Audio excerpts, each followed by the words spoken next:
For weeks, the public thought the story was already as horrifying as it could get. A teenage girl found dismembered in a luxury Tesla, and a rising music star at the center of a spiraling homicide investigation. But now, new reports claim detectives are following a trail of frozen evidence, secret road trips, and a potential second suspect.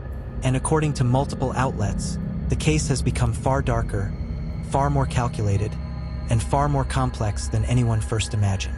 For more true crime stories like this, hit the subscribe button. By early November, detectives believed they had pieced together the broad outline of the case. 15-year-old Celeste Rivas was found inside a Tesla tied to musician D4VD, and the condition of her remains shocked even veteran investigators. But according to new reporting, this wasn't just a homicide. It may have been a coordinated cover-up. TMZ was the first major outlet to drop the update. Their sources claimed law enforcement was now focusing on a second person allegedly connected to Celeste's death. This unnamed individual was reportedly linked through cell phone data, Tesla location logs, and social media geolocation activity, placing them in key areas before, during, and after Celeste's death. LAPD hasn't named anyone publicly, and they haven't confirmed a secondary suspect. But People magazine backed the same central idea, quoting a police source who stated investigators believe D4VD had helped disposing of Celeste's remains. What was once a single suspect investigation was suddenly widening and unraveling. Then came the detail that changed everything. TMZ reported that when Celeste's body was found, parts of her were partially frozen. Immediately, the question shifted from who killed her to what happened to her body before it was found. Soon after, multiple outlets, including India Times and Sweden's Aftonbladet, published reports claiming detectives had found a freezer large enough to fit a body inside the Hollywood Hills rental where D4VD had been staying.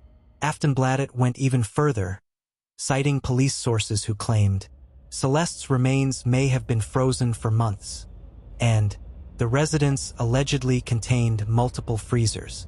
To be clear, LAPD has not confirmed these details publicly. No official forensic report has been released, but the consistency of these reports across outlets was alarming. If Celeste's body was frozen for an extended period, it meant this case wasn't about a last-minute panic or a spontaneous crime. It suggested deliberate cold storage and long-term concealment.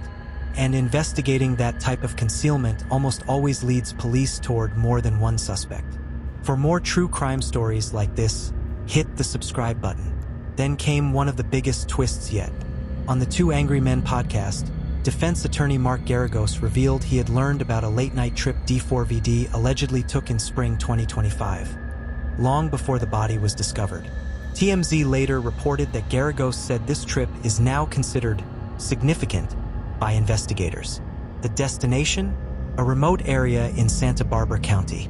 Sources suggested that investigators are exploring whether this trip could be connected to the disposal or movement of Celeste's remains. Police have not disclosed what was found, whether anything was recovered, or why Santa Barbara became a point of interest, but they also haven't denied it. To detectives, this remote, quiet location could represent something crucial, a place where someone believed evidence might disappear. While these revelations were unfolding, public confusion grew around one key question. Is D4VD cooperating with investigators?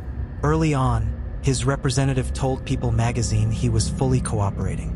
But weeks later, People published a conflicting update.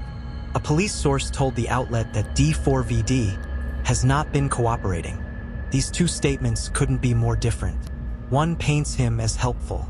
The other paints him as resistant. So what is the truth?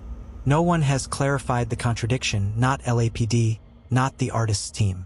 Whether this is a PR issue or a strategic investigative move remains unclear, but the inconsistency only added another layer of mystery to an already complicated case. The most sensitive details of the investigation remain tightly guarded, but several outlets have confirmed the same core points reported by sources. Celeste's body was dismembered. Reports indicate she had been decapitated, though this has not been publicly confirmed by the medical examiner. Parts of her remains were partially frozen. The state of the body was so severe that TMZ reported the cause of death may end up listed as undetermined, not because she wasn't murdered, but because the physical evidence indicating how she died may have been destroyed by freezing, dismemberment, or delayed discovery. This is why the freezer allegations are so central to the case. A body that has been frozen, moved, and dismembered becomes much harder to analyze. It also suggests intent, planning, preparation, and that level of concealment rarely points to just one individual. For more true crime stories like this, hit the subscribe button. If Celeste's body truly underwent freezing, long-term storage, dismemberment, transportation, movement across multiple locations, then investigators know that these tasks are nearly impossible for a single person to carry out without detection. This is why the idea of a second suspect has grown so important. TMZ, Aftonbladet, and people all report that police believe someone else may have helped, either knowingly or unknowingly. And if detectives have access to cell tower data, vehicle location logs, Tesla navigation history, social media geotags, and home surveillance footage, they may already know far more than they're sharing publicly. The second suspect may not even realize they're being investigated. As of the latest updates, LAPD has not officially confirmed a second suspect. The medical examiner's full report remains under court seal. Police have not publicly confirmed the freezer allegations. No homicide arrest has been made. D4VD remains the central figure in the investigation. But the direction is unmistakable. This is no longer a simple homicide case. It is a story involving months of concealment, multiple locations, digital evidence, and a possible network of actions taken to hide what happened to a 15-year-old girl. Every new detail adds another piece to a chilling timeline of what investigators believe happened after Celeste died. And every piece makes one thing brutally clear. Celeste Rivas did not simply vanish. She was hidden. Until the full truth emerges, detectives will keep following the cold trail. A trail that may lead to more than one person. And as always, you've been watching True Crime Story Vault, where every story is told with facts, empathy, and respect for those who can no longer speak for themselves. For more true crime stories like this, hit the subscribe button and comment your thoughts below. Until next time, remember, the truth is never buried.